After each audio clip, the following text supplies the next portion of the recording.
Assalamualaikum warahmatullahi wabarakatuh. Alhamdulillahi rabbil alamin. Wassalatu wassalamu ala ashrafil anbiya'i wal mursalin.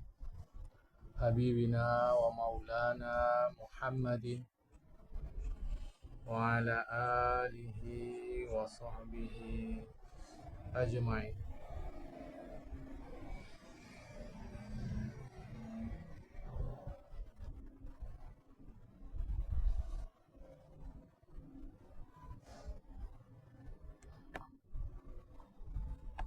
Man yahdillah fala mudilla lah wa man yudlil fala hadiyalah.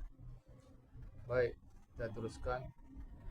Qala al-musannif rahimahullahu ta'ala wa nafa'ana bi ulumihi fid dharain amin summa qala wa rawa abanu an Anas bin Malik radhiyallahu ta'ala anhu qala kana syabun ala hadi Rasulillah Muhammad sallallahu alaihi wasallam yusamma al-qamata wa kana syadidal ijtihadi 'azima sadaqati dan seterusnya. Hadis ini cukup panjang.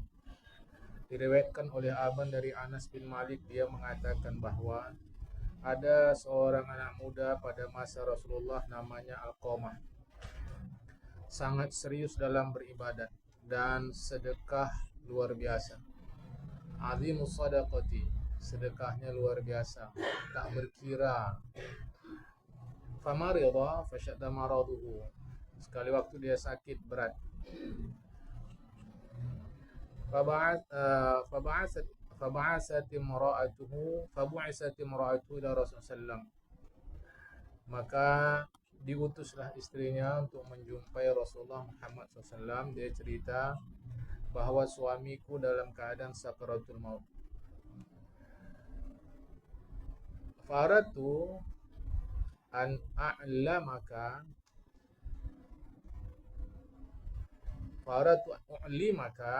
bihadihi, aku ingin kabari engkau ya Rasulullah keadaan dia. Faratu u'limaka bihadihi, kata Rasulullah kepada Bilal, Ali, Salman dan Ammar. Bilal, Ali, Salman dan Ammar, pergi kalian tengok Alqamah, cemana keadaannya. Mereka pun pergi menjumpai Alqamah. Mereka talkinkan Alqamah, katakan la ilaha illallah, tapi lidahnya tak bisa bergerak. Falam yantaliq lisanuhu, lidahnya enggak bisa menuturkan kalimat la ilaha illallah. Ketika 4 orang sahabat tadi, Bilal, Ali, Salman, Ammar, yakin bahwa dia akan meninggal, mereka berempat mengutus Bilal sebagai perwakilan untuk bertemu dengan Rasulullah, mengabarkan yukhbirahu bihalihi, supaya Bilal kabarkan kepada Rasulullah keadaan Alqamah. Lantas setelah Bilal sampai berjumpa Rasulullah, Rasulullah tanya kepada Bilal, utusan dari mereka yang berempat tadi, yaitu Bilal, Ali, Salman dan Ammar. Yang diutus adalah Bilal. Rasulullah tanya, hal abawani, masih punya orang tua dia? Karena sudah dikabarkan Bilal lidahnya tidak bisa menuturkan kalimat la ilaha illallah. Dijawab, ama abuhu faqad mata, ayahnya sudah meninggal, walahu ummun kabiratu sini, maknya sudah tua, masih hidup. Lantas kata Rasulullah kepada Bilal, disuruh Rasulullah, Bilal intalik ila ummi Alqamah, wahai Bilal pergi jumpai ibu Alqamah. Faqriha minnis salama, sampaikan salamku. Bilang sama dia, kalau kau sanggup berjalan, jalan jumpailah Rasulullah. Kalau tak sanggup kau jalan karena udah tua, di rumah saja. Faqarri hatta ya'tiyaka Rasulullah, hatta ya'tiyaki Rasulullah, sampai nanti Rasulullah yang menjumpaimu.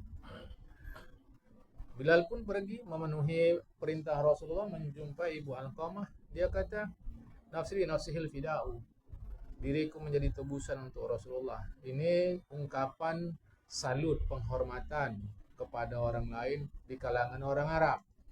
Tak usah kita ambil serius, masa dirinya menebus Rasulullah, tak begitu. Ya, ini kebiasaan orang Arab. Aku lebih pantas untuk menjumpai Rasulullah. Dia pun mengambil tongkatnya berjalan menjumpai Rasulullah. Kata Rasulullah, Faqala asduqini, jujur kau sama aku. Kata Rasulullah, pen kata betani, ja'ani al-wahyu min Allah Ta'ala. Kalau kau dusta, kau tipu aku, nanti datang wahyu dari Allah Ta'ala. Jujur kau sama aku. Kaifah al-qamah itu? Sebetulnya al-qamah itu macam mana? Sebetulnya banyak kali pelajaran dari sepenggal hadis ini. Terlalu banyak. Penghormatan kepada orang tua, penghargaan kepada orang yang terhormat di masyarakat. Bisa banyak. Tetapi satu di antaranya adalah perhatikan Rasulullah. Kaifa halu al-qamata. Bahasa kita kayak mana rupanya al-qamah itu? Di sini saya ingin ingatkan kita terhadap setiap berita, carilah kepastiannya macam mana. Kan bisa aja Rasulullah langsung tebak-tebak sama Ibu Alqamah. Tapi tidak, Rasulullah tanya. Kalau bahasa orang sekarang disebut namanya klarifikasi. Jadi setiap berita apapun, tanyalah kepastiannya kepada narasumber. Sehingga berita itu berkekuatan A1. Ini kan aku dengar dari dia. Dia kan tokoh masyarakat. Nggak mungkin bohong. Nggak bisa. Itu sudah aturan di masyarakat. Cakap bertambah, duit berkurang. Itu udah aturan. Saya bilang Rabu depan saya nggak datang, sampai ke Saiful kabarnya sudah diajaknya kita tahlilan malam keberapa sekarang. Padahal saya hanya bilang minggu depan nggak bisa datang. Itu udah di masyarakat begitu. Saya titip ke sekolah 1 miliar, sampai ke kita dapat 100 juta aja, udah bagus itu. Nah, jadi saya ingatkan kepada kita yang mengaji, jangan nanti menambah dosa yang tidak perlu. Nanti ada orang bilang, rupanya ada dosa yang perlu. Ada? Apa buktinya? Itu kau sengaja buat dosa, berarti kan kau merasa perlu dengan dosa itu. Ya kalau nggak perlu, kenapa dibuat? Nanti kita udah nggak buat, tahu-tahu dapat dosa. Nah, inilah modelnya. Maka setiap apapun yang kita dengar tentang apapun, tentang siapapun, dari siapapun, klarifikasilah. Kalau nggak tahu, bilang tak tahu. Jauh lebih bagus diam. Jamaah. Nah, dia jawab, ya Rasulullah, Alqamah itu rajin kali sembahyang. Sembahyangnya begini-begini, puasanya begini-begini, sedekahnya ya luar biasa. Jumlah ternyata banyak sekali duit yang dia keluarkan. Mayadri kamu semua. Ma yadri, tak tahu pun dia lagi Alqamah. Berapa banyak uang yang sudah dia keluarkan. Kalau ibarat benda ditimbang, tak tahu dia timbangan berapa berat. Kalau angka-angka, tak tahu dia berapa jumlahnya. Lantas Rasulullah tanya, kayak mana hubungan kau dengan dia rupanya? Nah, itu ditanya Rasulullah. Kalau Rasulullah tanya, fama haluki wa haluhu. Cemana keadaan kau dengan dia? Jawab, ini ada sekhitatun wajidatun. Aku sakit kali hati aku sama dia. Sakhitatun wajidatun. Sakhitah itu murka, wajidah itu perasaan. Perasaan yang paling dalam. Tak ada terjemahannya bahasa Indonesia. Di situ diterjemahkan apa? Bukan, sebelum itu. Sangat marah. Padahal bahasa Arab tak ada sangat, tapi wajidah. Wajidah itu perasaan yang terdalam. Jadi sakit kali hati aku. Oleh madalika, kok bisa kayak gitu? Kenapa rupanya? Kata Rasulullah, karena yu'siru mra'atahu alayya. Lebih didahulukannya pula istrinya daripada aku. Nah, ini yang pertanyaan kita dalam hari Kamis yang lalu.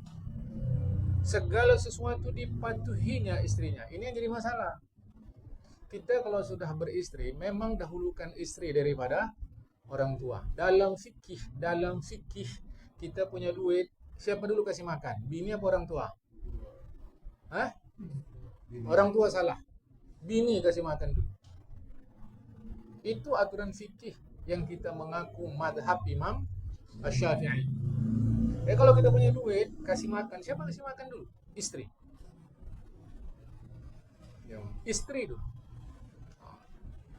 Baru nanti orang tua. Ini kita keliru. Apa-apa orang tua. Terus istri cuman. mestilah dahulukan istri dari orang tua dalam satu-satu hal, bukan dalam semuanya. Yang jadi masalah wa itu hafil asya. Dia patuhi betul istrinya dalam segala hal. Itu yang jadi masalah. Wa yu'sini, dia durhaka kepadaku. Ini lucu, dah punya bini, orang tua didulukan. Bini tak diajaknya makan ke kedai, orang tua sih diajak. Kan keliru. Prinsip dalam Islam, biar kau lapar asal binimu kenyang. Itu prinsip. Jangan dibalik. Biar istri tak makan asal awak gemuk, sehat. Salah aja, Mak. Jadi biar kita boleh kata lambat-lambat makan, istri makan. Sebab apa? Sebab kita sudah mengambil anak orang untuk kita urus. Itu masalah. Kita ngambil dia, maknanya kita sanggup ngurus dia. Tahu-tahu di rumah kita tak seperti di rumah orang tuanya. Ini suami kayak gini kena. Tapi dia tak patuh sama saya. Itu apa saya urus? Ini kalau kita cerita klimaks. Kalau betul-betul dia tak patuh sama kau, balikkan dia ke rumah orang tuanya. Tak apa kau tahan-tahan. Itu jelas itu aturan. Dalam Islam itu namanya nusyuz, nun shin wauzai. Kalau betul-betul lah sudah klimaks, kalau betul-betul dah klimaks, balikkan dia. Macam mana kau baik-baik mengambil dia dari orang tuanya, kembalikan dia baik-baik sebagaimana kau mengambilnya dulu. Itu maka ada satu adat di Pakistan, mengembalikan istri yang dicerai ke rumah orang tuanya persis seperti menikahi si istri. Persis. Dibuat pesta, dibuat segala macam. Sehingga dengan begitu orang itu tak jadi cerai. Karena gembira jadi dia. Itu satu adat. Ini sampai istri tadi mengurus di rumah. Tak mengurus.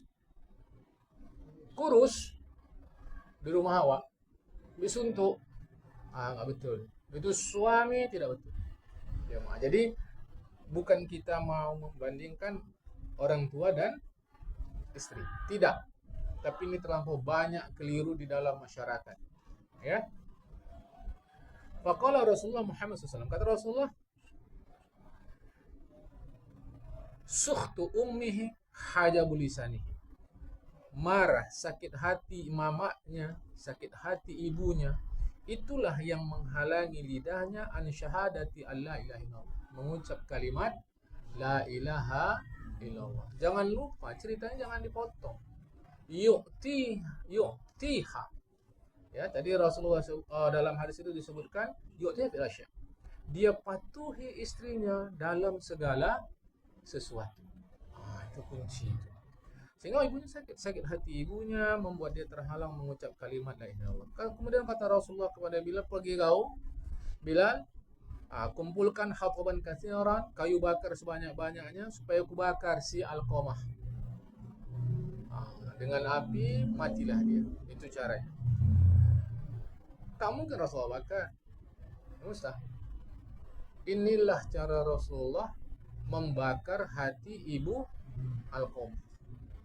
Ya, supaya keras kayunya itu bisa menjadi abu, sehingga dia maafkan. Kata ibunya, ya Rasulullah, anakku itu buah hati aku, kau bakar dengan api di depan aku.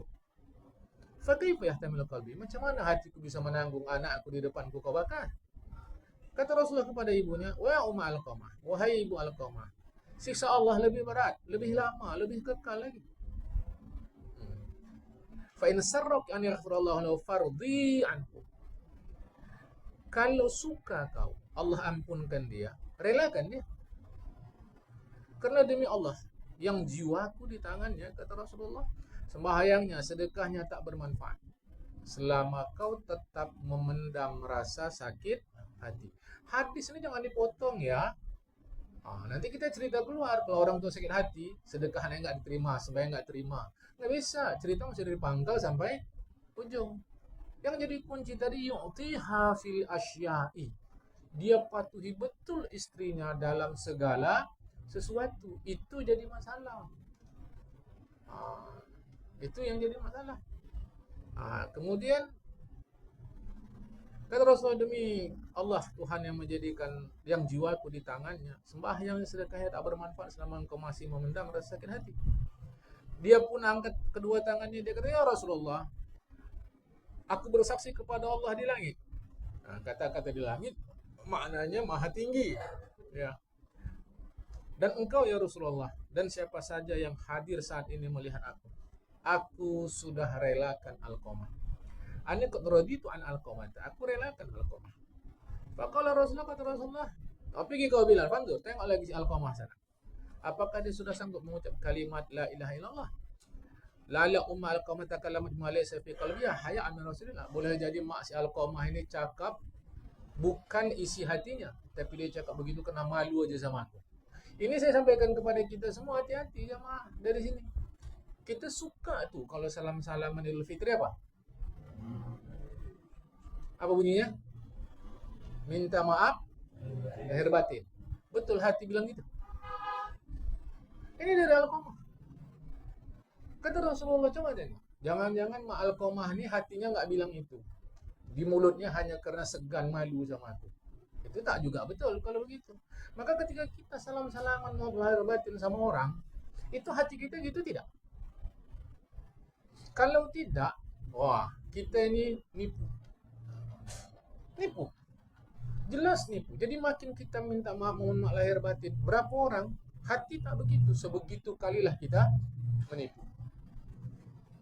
Termasuk kalau kita bilang ini isi hati aku nih, betul nggak gitu? Karena berkaca dari sini. Karena mulut mak Alqamah kalau tidak itu isi hatinya, maka nggak akan jadi. Hati-hati loh jamaah. Saya bukan katakan tidak ada basa-basi. Oh, kita belajar sastra Arab diajarkan basa-basi. Sastra Arab ada diajar basa-basi. Tapi yang saya maksud ada masanya kita memang memerlukan basa-basi itu. Nah, ini hati-hati. Nah, jadi jamaah yang dikasih Allah Subhanahu wa taala, boleh jadi mak Alqamah ini yang dicakapkannya bukan itu yang ada di dalam hati dia. Boleh jadi kena malu aja dia sama aku. Fadar ke Bilal. Bilal pun pergi. Ya, Bilal pun pergi. Falaman tahilal babi sami Alqamah yaqulu ila Allah. Sampailah Bilal di depan pintu rumah Alqamah, dia pun mendengar Alqamah mengucap kalimat la ilaha illallah. Falamma dakhala Bilal qala, begitu Bilal masuk ke rumah langsung dia berkomentar, ya haula, kalian nih semua yang hadir di sini, inna suhta ummi Alqamata, sesungguhnya murka sakit hati emak Alqamah hajabul lisanihi, itu merupakan penghalang lidahnya daripada mengucap kalimat syahadat la ilaha illallah. Wa inna ridaha atlaqa lisana. Wah, ini bisa. Inna sukhta ummi Alqamata hajaba lisanahu an syahada wa inna ridaha atlaqa lisanahu. Murka ma Alqamah menghalangi lidahnya mengucap la ilaha illallah, sedangkan kerelaan mak si Alqamah membuat lidahnya menjadi lancar untuk mengucapkan kalimat la ilaha illallah. Famata min yaumihi, hari itu dia pun mati. Fa'atahu Rasulullah pun datang. Fa'amara bi ghusli wa takfin, Rasulullah perintahkan memandikan dan membungkusnya, dan Rasulullah menyembahyangkannya. Sumakam ala syafil qabri, kemudian di pinggir kuburan Rasulullah mengatakan, inilah diantara dalil talqin. Di tepi kuburan Rasulullah mengatakan, ya ma'asyarul muhajirin wal ansar, kalian orang muhajirin, orang ansar, man faddala zawjata ala ummi, siapa yang lebih mengutamakan istri dari maknya. Ini persoalan harga diri, ini maksudnya. Bukan persoalan kebenaran. Persoalan kebenaran patokannya adalah tidak boleh mematuhi siapapun kalau itu akibatnya durhaka kepada Allah. Dia lebih diutamakannya istrinya daripada maknya. Dibawa juga istrinya, dibawa juga maknya ke restoran. Tapi maknya ditaruh di meja dekat dapur restoran tadi. Dia di depan. Atau dia di ruang VIP, maknya di ruang terbuka biasa. Ini tak betul, sama sekali tak betul. Karena bagaimanapun itu merendahkan martabat orang tuanya, itu tak betul, ya. Falilah, siapa yang mengutamakan istri dari orang tuanya, dari emak dia, maka terhadap dia murka Allah Ta'ala, tidak diterima Allah ibadah wajib maupun ibadah sunatnya. Ya, ini nggak betul. Jadi kita ini mau hati-hati. Ya, jadi kata Rasulullah, hadis dari Imam Haitsami, disebut Imam Tabarani, hadis ini. Ya, Imam Kharaiti juga menyebutkan hadis ini. Uh, Kata Rasulullah, kalau mak dia murka sama dia, ini sulit. Dia tak akan bisa ucapkan itu. Siapa saja yang mendahulukan istri dia dari emak dia, untuk dia murka Allah. Ibadah wajib dan sunatnya tidak diterima oleh Allah. Setahun sekali bini awak ganti pakaian. Mak awak tidak. Ini nggak betul. Total nggak betul. Jadi kita nih sebagai anak, ya usahakanlah membaguskan orang tua kita. Sebagai orang tua pula, lapang dada saja lah. Lewatnya dia, rumah dia sana, Tanjung Pinang sana, awak di Medan. Tugas dia ke Langsa, kan lewat sini, tak mau dia singgah. Ya Allah, sakitnya hatiku. Lah, hai, ngapa kecil kali hati? Nggak singgah dia kenapa rupanya? Takkan gara-gara dia tak singgah kita jadi kafir. Kan tidak. Iyalah Pak. Di Medan datangnya kawan-kawannya. Awak tidak. Itu sempatnya. Justru di situ kesempatanmu berdoa. Doakan anakmu tetap menjadi orang baik, orang soleh. Sakit hati awak nih Pak Allah. Kalau saya. Ini tapi kena orang tua awak hargai aja lah. Cara saya terlampau kecil. Karena anak-anak kita sesungguhnya bukan punya kita. Sesungguhnya bukan punya kita. Tadi begitu kita cerita masa lalu, anak kita tidak bisa ikut. Coba kita cerita masa lalu tentang kita. Dia tak bisa ikut. Karena dia tidak hidup di masa lalu. Dia hidupnya di masa sekarang, masa depan. Artinya, kata penyair Kristen Koptik, sehingga saya Kristen Koptik, dari Libanon, Khalil Gibran. Katanya dia, itu dalam buku syair dia, Sang Nabi. Anak-anakmu bukan milikmu. Kau adalah busur, dia adalah panah. Singkatnya, kita tinggal lepaskan dia kemana arah dia. Dia adalah milik sang waktu. Karena dia Kristen Maronit, sehingga saya, bukan Kristen Koptik. Koptik Mesir, dia Libanon, Kristen Maronit. Sang waktu, maksudnya waktu itu kalau dalam agama kita tentu maksudnya adalah Tuhan. Jadi, tugas kita hanya jadi jadi tukang dayung perahu saja, nyebrangkan dia ke sana. Itu perahu tadi, dia numpang perahu, yang nama perahunya orang tua, itulah perahu dia. Sampai ke seberang dia jalan sendiri. Maka selama dia di perahu, disitulah tugas kita terus habis-habisan memberikan pelajaran-pelajaran baik kepada dia. Tahu-tahu, ya inilah kita sebagai orang-orang tua harus lapang-lapang dada. Sedih hawa, minta tolong sama dia nggak mau. Tapi kalau kawannya tidur dia pun bisa bangun. Lapang dada aja sudah, apa sih? Gitu loh. Jadi ini mau hati-hati, ya, mau hati-hati. Sulitkah menjadi orang tua bijak? Sulit. Itu udah pasti sulit karena hadiahnya surga. Mungkin kalau hadiahnya kipas angin mudah, ya. Ini karena hadiahnya surga, ini terasa sulit. Namun insya Allah semua itu kalau benar-benar kita demi kebaikan anak kita juga. Kira-kira itu, ya. Kita teruskan. Warawa bin Abbas anhuma fi ta'ala. Ini Abdullah bin Abbas menafsirkan ayat Al-Qur'an berikut ini. Jadi ini tafsiran Abdullah bin Abbas. Bismillahirrahmanirrahim. Wa qala rabbuka alla ta'budu illa iyyahu bil walidayni ihsan. Tuhanmu sudah menetapkan bahwa tidak boleh kalian mengabdi kecuali hanya kepadanya saja, dan terhadap orang tua ihsanan, buatlah baik. Ihsan tak ada terjemahan dalam bahasa Indonesia. Karena kalau disebut berbuat baik itu kurang gigit terhadap kata-kata ihsan. Tapi sudahlah, ini pendekatnya ini. Allah Subhanahu wa taala memerintahkan kau jangan engkau tauhidkan kecuali hanya Allah. Jangan engkau esakan selain Allah. Artinya hanya Allah yang boleh diabdi. Nah, hanya kepada Allah saja.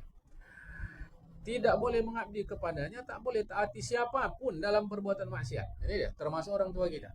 Jadi kalau gara-gara memati orang tua kita, gara-gara memati orang tua kita durhaka kepada Allah, atau yang disuruh orang tua memang durhaka kepada Allah, tak boleh dipatuhi. Tetapi patuhilah Allah Ta'ala sesuai dengan apa yang Dia perintahkan kepadamu. Wabil wal ihsana, berbuat kepada orang tua artinya birran wa atfan alaihima, berbuat baik dan santun atau lemah lembut kepada keduanya. Nah, lemah lembut ini kan nggak bisa disamaratakan. Lemah lembutnya orang Medan beda dari lemah lembutnya orang lain. Nah, entah di Jawa, di Kalimantan, mana sama. Bapak lapar, Pak, mau makan? Yuk kita ke yuk. Medan tuh, udah bagus kali itu. Jadi kalau ada anak ramah macam orang Sunda kayanya, ayahnya pun heran. Cembong tabiat, kan ya. Tapi itu tetap santun, tetap lemah, lembut, gaya sini. Mengapa saya harus sampaikan begini? Karena dalam pikiran masyarakat santun, lemah, lembut itu mesti sama semua. Enaklah sama orang tuh santun kali sama mamanya. Jalan pun pelan, mana bisa. Orang sini besi pun dimakan. Gak bisa. Jadi nggak bisa itu santun. Bawanya lah ke kedai. Mama jangan kayak gitu kali makan, nanti sangkut tuh. Pelan-pelan sedikit. Coba. Pegawai kedai baru datang dari Kalimantan. Nggak sopan nih. Sabar ya Bu ya, sabar ya. Ibunya heran, apa kok sabar-sabar ya? Yang biasa ini dong. Saya mau mengajak kita luaslah dalam berpikir, luaslah wawasan kita. Nggak bisa semua disapu rata. 3 menantu aku, cuma menantu inilah yang lemah lembut sama aku. Orang mana Pak? Memangnya orang Sunda. Yang 2, 1 orang Papua, 1 orang Flores, kasar-kasar. Ya nggak bisa Pak, nggak bisa. Ya nggak bisa. Bukan kasar, memang itu alamnya. Ya nggak bisa loh. Makanya itu biar tahu Ustaz ya, hati istri aku sakit aja dibuat menantuku yang 2 itu, padahal 2 perempuan. Ya nggak bisa. Udah pakai dalil pula ayahnya tuh. Datang susah setuju pula sama ayahnya. Gimana? Karena ustadznya pun dia dari Masjid Hidayah Gang Peringgan. Hidayah Gang Peringgan. Itu aja ustadznya. Tak keluar-luar. Ada yang lepas. Itu aja. Jadi cocok akan durhaka. Mana bisa. Santun warga Madinah tidak bisa menjadi ukuran atas kerasnya warga Makkah. Ini dua daerah yang wataknya berbeda. Nggak bisa sama. Itu berbeda. Namun prinsipnya tetap birran atfan. Birran berbuat baik, berbakti. Atfan lemah, lembut. Imma yablughana dan seterusnya. Adapun jika dua-dua atau salah satu keduanya menjadi tua renta, salah satu kah atau kedua-duanya, fala taqul mu'fin, jangan bilang ini hati-hati. Jadi kalau orang tua belum tua renta boleh bilang ya tidak begitu. Prinsipnya serendah apapun kosakata, jangan yang memang sengaja menyakiti orang tua. Jangan katakan perkataan rodian, kata-kata kesat, kata-kata kotor, kata-kata kasar ke orang tua, jangan. Ya. Misal kata keduanya perlu menguruskan air kecilnya, menguruskan buang air besarnya, jangan kasar. Ya. Jangan kau masam muka karena keduanya sudah menguruskan air kecil air besar kamu waktu kamu kecil. Nah, dan dua orang tua kau sudah tengok perjalanan hidup kau demikian hebat dari kecil sampai besar. Jadi malu, ya. Kemudian walatan haruhuma, jangan hardik keduanya, maksudnya jangan kasar dengan ucapan. Katakanlah perkataan-perkataan mulia, lembut lagi baik. Awak nggak bisa lembut-lembut pak, cemana? Itu dah lembut lah kau tuh dah. Mana bisa disamakan, ya. Dan rendahkanlah untuk keduanya sayap kerendahan dirimu sebagai bentuk kasih sayang, yakni kun zalilan rahiman alaihima, jadilah engkau rendahkan dirimu kepada keduanya rahiman, kasih sayang. Dan dalam doa ucapkan, Tuhanku, kasihilah mereka berdua apabila mereka mati. Fad'u lahuma bil maghfirah, mintakan ampun kepada Allah untuk mereka berdua. Wajib anak mengenal hak kedua orang tuanya sepanjang hayat dan haknya pula setelah mati. Doakan setiap selesai sembahyang agar Allah ampunkan dosa kedua orang tuanya. Saya pun bukan bilang enak perjalanan anak dengan orang tuanya, tetapi hak-hak itu tidak boleh kita lampaui, karena itu sudah hak mereka, walau kasir. Nah, kenapa kita bisa mengenal Allah setelah dilahirkan dari rahim orang tua yang kafir? Misal kata orang tuanya kafir, lantas anaknya memeluk ajaran Islam. Tadinya bisa itu kan karena dilahirkan oleh orang tuanya. Sakit hamil itu kan gak ada hubungan dengan agama. Apakah kalau orang beragama Islam tak sakit waktu hamil, lantas beragama anutan selain Islam berarti sakit? Kan tidak ada hubungan. Jadi bakti itu tetap. Nah, ini harap difahamkan ya. Doakan ampunan Allah untuk keduanya sepanjang hayat setelah mati, kama rabbayani saghira, sebagaimana mereka dua rawat waktu kita masih kecil. Al-Isra 23-24. Nah, ya. Sebagaimana keduanya memenuhi hak-hak waktu aku kecil sampailah aku besar. Balas keduanya dengan memohon ampun kepada Allah Subhanahu wa taala. Diriwayatkan dari sebahagian tabi'in. Ini tabi'in, jadi bukan hadis. Tabi'in mengatakan, siapa yang berdoa untuk kedua orang tuanya 5 kali sehari, sungguh dia telah memenuhi hak kedua orang tuanya. Allah Ta'ala berfirman dalam surat Luqman, terima kasih kau kepadaku dan kepada orang tuamu. Ingat kepadaku kau kembali, kata Allah Ta'ala. Terima kasih kepada Allah dengan sembahyang 5 kali sehari semalam. Terima kasih kepada orang tua, mendoakan orang tua 5 kali sehari semalam, sekurang-kurangnya. Ini perkataan tabi'in. Walau bukan hadis tentu baik. Namanya nasihat orang alim. Kemudian sebagian orang alim itu juga mengatakan, ini sebetulnya kutip daripada Al-Quran. Tuhan kamu lebih tahu apa yang ada dalam isi hatimu, yakni alimun bima fi qulubikum minal lain wal birri lil abawain. Allah Ta'ala tahu isi hati kamu berupa kelemah lembutan dan kebaktianmu kepada mereka berdua. Jadi ekspresi yang kelihatan kasar boleh jadi hatinya lembut, memang bawaannya gitu. Itu sama. Kita yang orang Medan ini jemaah, kita yang orang Medan ini saja. Satu orang ini memang kerja kasar di pelabuhan. Satu orang memang kerja kantor saja dia. Ini sudah nggak sama. Ini udah nggak sama. Nah, memang lingkungan. Nah, ya. Sama bang, gitu bang. In takunu salihin, jika kalian termasuk bahagian dari anak-anak yang berbakti kepada kedua orang tua. Nah, kalau betul-betul kalian serius, fatastaujibu 'ala Allah bidzalikal ajra. Kesannya terkesan wajib kalian dapat pahala dari Allah. Padahal kan tak wajib Allah memberi pahala. Tapi begitulah kira-kira, sangkinkan Allah sendiri pun merangkaikan terima kasih kepada Allah, terima kasih kepada orang tua. Fa'innahu kana awwabina ghafura, sesungguhnya jika kalian tidak memenuhi hak-hak kedua orang tua kalian, taubatlah kepada Allah.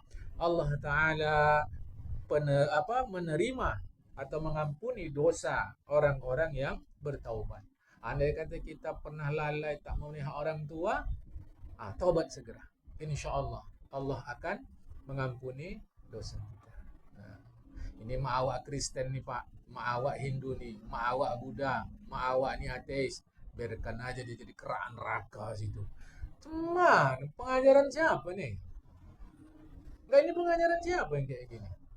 Ya bawalah mamamu ke resto, ajak dia jalan-jalan, belikan dia baju, belikan dia apa-apa yang dia suka, buat lucu-lucu, bawa dia kemana ke sana kemari. Tapi dan Muslim dia pak, Muslim nggak Muslim itu urusan dia dengan siapa? Dengan Tuhan, bukan dengan kau. Bawa dia, sia-sia jawab pak ngasih dia. Siapa bilang sia-sia? Karena nggak ada dalam ajaran Islam itu boleh tidak penuhi hak-hak orang tua kalau dia non Muslim, nggak ada. Nah, ini hati-hati nih ya jamaah. Dah. Wa yuqadu disebutkan lil walidi al walidi asyarat huquqin. Orang tua punya 10 hak terhadap anak. Berarti ada 10 kewajiban. Satu, kalau dia perlu makan kasih makan. Nah, itu dia. Kalau perlu kasih makan. Masa orang tua kita hanya dengar aja ayam geprek, nggak pernah makan. Dalam sakitnya pun harusnya ngeracu astagfirullah, yang diracunya geprek aja napa. Takkan gara-gara kau ajak tumpur usahamu. Takkan gara-gara kau ajak rubuh rumahmu. Takkan tuh, kupastikan. Bawalah. Nah, dia pingin, kasihkan. Kecuali yang bahaya. Ada orang tua ini makan satu-satu benda perut bisa sakit. Itu janganlah. Walau dia nangis-nangis. Iya. Jangan. Udah dilarang dokter makan udang. Yang kedua, idza hada ila siwati kaza in qadar alih. Kalau dia perlu pakaian, belikan. Kalau anak sanggup pula. Itu yang diriwayatkan oleh Rasulullah, diriwayatkan dari Rasulullah ketika membaca ayat surat Luqman ayat 15. Bismillahirrahmanirrahim. Wa sahibuhuma fid dunya ma'rufa. Kawani baik-baik orang tuamu selama hidup di dunia. Apa maksud kawani baik-baik? Kalau dia kasih makan bila lapar, kasih pakaian bila dia telanjang. Maksudnya telanjang ini tak ada pakaian, dia kasihkan. Mau dia belikan. Kan jamaah apa masalah dia? Nah, kecuali yang nggak dibenarkan agama ya, janganlah. Dia mau minta legging. Ada tentu kan?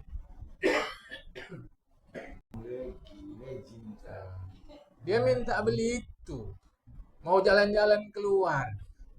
Jangan kasih. Tak kau kasih ya. Payah mati kau nanti. Durhaka kau sama aku.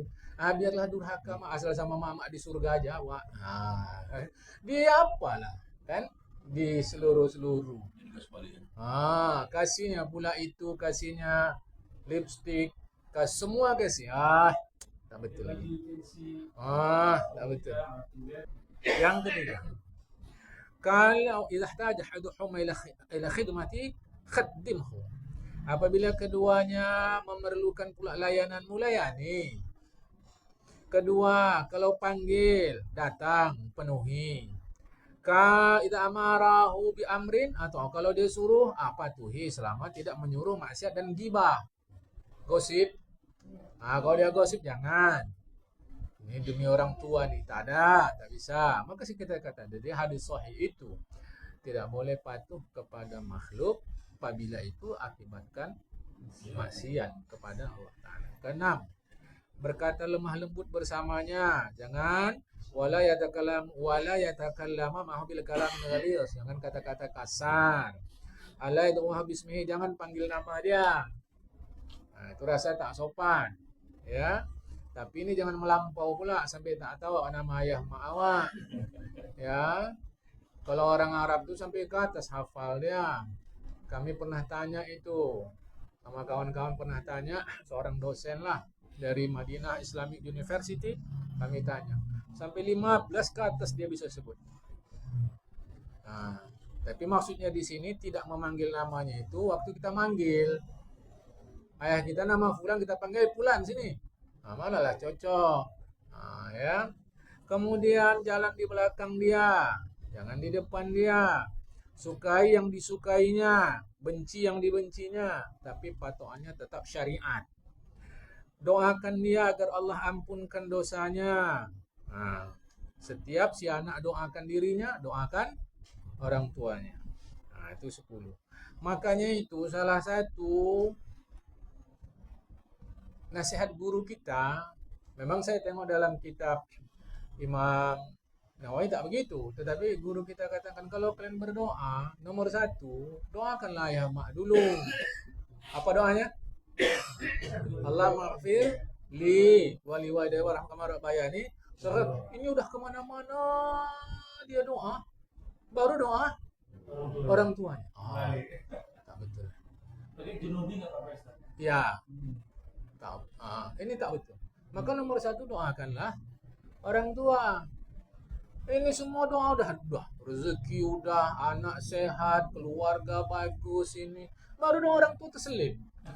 Tak betul. Minta juga supaya doa kabul. Kan? Aku kutip lah nih. Nanti kan akan kita masukkan ke internet. Siti Nurhaliza tahu? Malaysia, Nyanyi itu. Apa kata dia? Orang tua itu azimat hidup. Itu kata dia. Azimat itu kalau bahasa kita jimat. Tangkal. Itu Nurhaliza dia tahu, gue pikir. Yang penyanyi itu tahu dia. Jadi orang tua itu azimat hidup. Jangan jadi kadang ada orang dengar orang berdoa nih. Hampir rata lah saya kalau ikut doa. Tak kemana-mana minta dulu. Baru selip-selip nanti orang tua. Kenapa? sangkut pula tengah jalan. Kenapa macet jalan? Coba dulu. Awak nggak pandai bahasa Arab. Kau pikir Tuhan tak ngerti bahasa Indonesia? Doa, ya Allah ampunkan dosa ya hamba-Ku ya Allah. Aku mohon, memang tak sembahyang dia. Aku mohon lapangkan kuburannya Tuhan. Titik. Kalau bolehlah sembahyangku, pahala sembahyangku kasih dia, kasihkan Tuhan. Ngerti Tuhan? Dia ngerti. Apa mesti nunggu bahasa Arab? Awak pangkal-pangkal itu nggak ngerti. Itu dia. Berarti bukan lagi mau minta. Awak nggak ngerti Pak? Apa alhamdulillah apa pertama-tama itu udah nggak usah ngerti, kau nggak usah. Terima kasih Tuhan, pujian untukmu, selawat untuk Nabi Muhammad ya Allah, kan sama aja. Minta sama Allah Ta'ala. Itu nasihat guru kami lah. Waktu saya di Al-Qismul Ali ya, dia bilang tuh. Kalau kalian berdoa, orang tua dulu kan. Nomor satu dia, baru yang lain-lain. Ini kadang-kadang karena awak ngerti sekolah, awak anak sekolah ibtidaiyah Arab ngerti. Jadi waktu dia imam doa atau Tuan Bilal berdoa, mana doa orang tua nih? Semua dah diminta dia. Sampai sepeda dah diminta dia, kereta dah diminta, semua dah minta. Orang tua yang mana nih? Selip dah mau habis baru orang tua. Sebab apa bang? Sebab awak anak madrasah. Jadi salah-salah si yang bawa doa pun tak tahu arti yang dia bacakan itu. Awak tahu. Itulah untungnya awak madrasah tahun zaman tak enak dulu. Karena guru-gurunya pun mengerti bahasa Arab. Bukan madrasah sekarang. Jadi itulah untungnya. Apa-apa minta awak ni. Semua minta. Minta lampu jangan mati, minta jalan gak macet, minta ini, minta air jangan pasang, terusnya mintalah beras supaya murah. Tak betul. Baru nanti selip orang tua. Aku tak mendahului Tuhan, tapi guru awak ajarkan itu, ya awak ikutlah. Saya ikut, dah. Maka aku doa jarang banyak. Aku doa yang penting-penting lah aku minta macam kita doa orang tua Rabban Atina. Sapu jagat dah selesai semua. Habis. Kita setelah selesai baca Fatihah sebelum amin mengucapkan dalam sembahyang boleh. Boleh. Doa boleh. Di luar boleh, di mulut boleh. Rabbighfirli. Boleh, karena bahasa Arab. Kalau bahasa Arab boleh dituturkan di lidah. Amin. Tetapi jangan keliru, bukan Fatihah imam. Fatihah masing-masing. Nah, disitulah untungnya jadi imam. Ketika dia waladhdallin, dia Rabbighfirli waliwalidayya, semuanya bilang Amin. Itulah untung jadi imam. Nah, diaminkan doa dia oleh semua. Itu. Kalau semakmum nggak boleh Ustaz. Fatihah dia. Fatihah dia. Fatihah dia lah, Bu. Jadi waktu imam walad dhalin makmum rabbighfirli wa li walidayya. Amin. Yang diaminkan sana. Kita enggak juga. Nggak sempat lagi kalau dua dan imam itu belakang bilang amin. Boleh sampai makmumnya dan Bukan Bang Haji. Yang Fatihah itu Fatihah kita. Sebab kalau kita bilang penuh wali walidayya, makmum ini mana kabar kita berdoa? Mana kabar orang itu kita baca Fatihah? Mana kabar orang itu semuanya? Kan itu doa Fatihah masing-masing. Ini yang keliru orang. Nah, bukan kita salah-salahkan. Salah tak ada salah, tapi nggak didoakan, nggak diaminkan orang lah. Kalau si imam itu jelas, kan dia baca Fatihah. Waladhdallin katanya. Rabbighfirli wa li walidayya. Amin kata semua. Kan, itu bukan salah. Karena nah, tapi kalau bahasa selain bahasa Indonesia, dia cukup di dalam hati. Bahasa Arab. Ya, selain bahasa Arab. Nah, selain bahasa Arab, dia cukup di dalam hati. Oke. Kita mau tamatkan nih. Kata Allah Ta'ala menceritakan kisah Nabi Nuh. Surat Nuh ayat 28. Tuhanku ampunkan dosaku dan kedua orang tuaku. Begitu juga Nabi Ibrahim. Surat Ibrahim ayat 40-41. Tuhan kami, terimalah doa kami. Tuhan kami, ampunkanlah dosaku, dosa kedua orang tuaku, dosa seluruh orang beriman.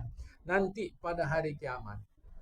Maksudnya eksekusinya pada hari kiamat, doanya sekarang. Diriwayatkan dari sebahagian sahabat radhiyallahu anhu bahwa tidak mendoakan orang tua yudayyiqul 'aisha 'alal waladi, itu menyempitkan hidup si anak.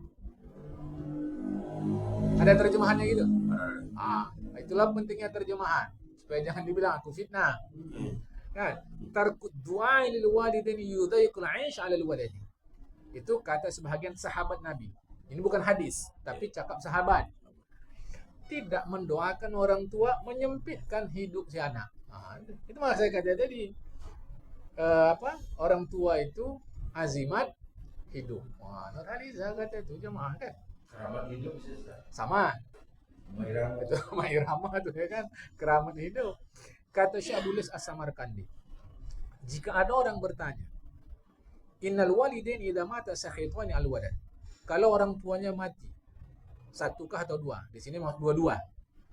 Satukah atau dua? Mati dalam keadaan sakit hati kepada si anak.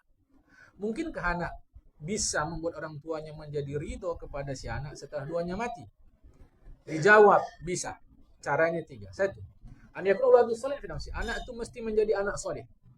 Di annahu la yakunu syai'un ahabbu ilaihi karena tidak ada yang lebih disukai oleh kedua orang tua kecuali anaknya menjadi anak soleh. 1. Yang kedua, anasila qarabatahuma asdiqahuma. Anak itu berhubungan baik dengan karib kerabat orang tua dan CS-CS-nya. Kawan-kawannya. Jadi saudara karib kerabat orang tua kita buat baik. Kemudian kepada kawan-kawan orang tua kita berbuat baik. Kemudian minta ampun kepada Allah atas dosa orang tua, doakan dia bersedekah atas nama orang tua. Jelas ya? Baik. Kemudian Ali bin Abdurrahman mengatakan dari ayahnya dari Abu Hurairah. Abu Hurairah dapat dari Rasulullah. Kata Rasulullah, kalau anak seorang manusia mati, dia tak bisa buat apa-apa lagi. Sehingga tak dapat upah apa-apa lagi. Kecuali 3 dia dapat upah. Sedekah jariah. Artinya dia bersedekah, benda yang disedekah itu masih dipakai. Dia udah tak bisa buat apa-apa, tapi upah masih jalan. Kemudian ilmu yang tahobi, ilmu yang bermanfaat.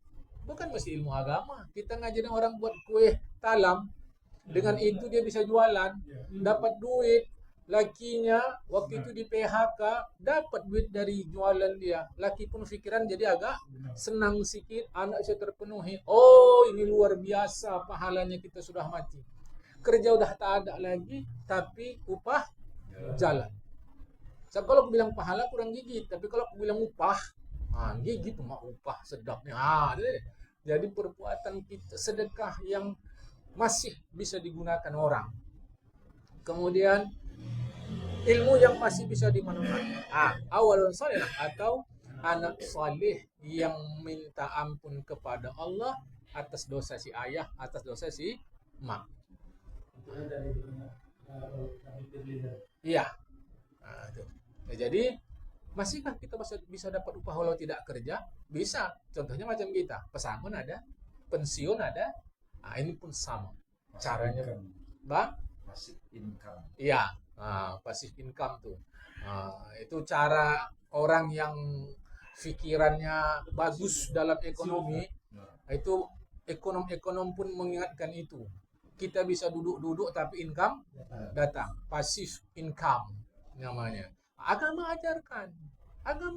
Passive income itu agama ajarkan. Maka dalam agama kerja yang paling disukai itu, ini supaya paham nih. Kerja yang paling disukai itu adalah bisnis. Jadi kalau satu negara mengikut sistem Islam, pasti pegawai negerinya sikit. Itu pasti. Dalam sistem Islam yang paling dianjurkan menjadi bisnis. Itu dalam Islam. Lebih di bawah itu baru pertanian. Bukan. Iya, pertanian. Nanti satu pendapat mengatakan bukan pertanian, tapi kerja rumah, home industry. Sina'ah. Nah, nanti satu pendapat pertanian. Zara'ah. Nah, tapi satu pendapat mengatakan home industry. Nah, nanti jadi nomor 1 bisnis, kedua home industry garis miring pertanian.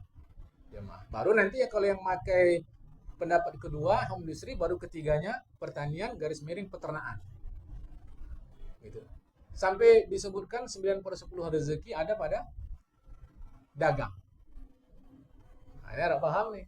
Kan? Jadi passive income tadi.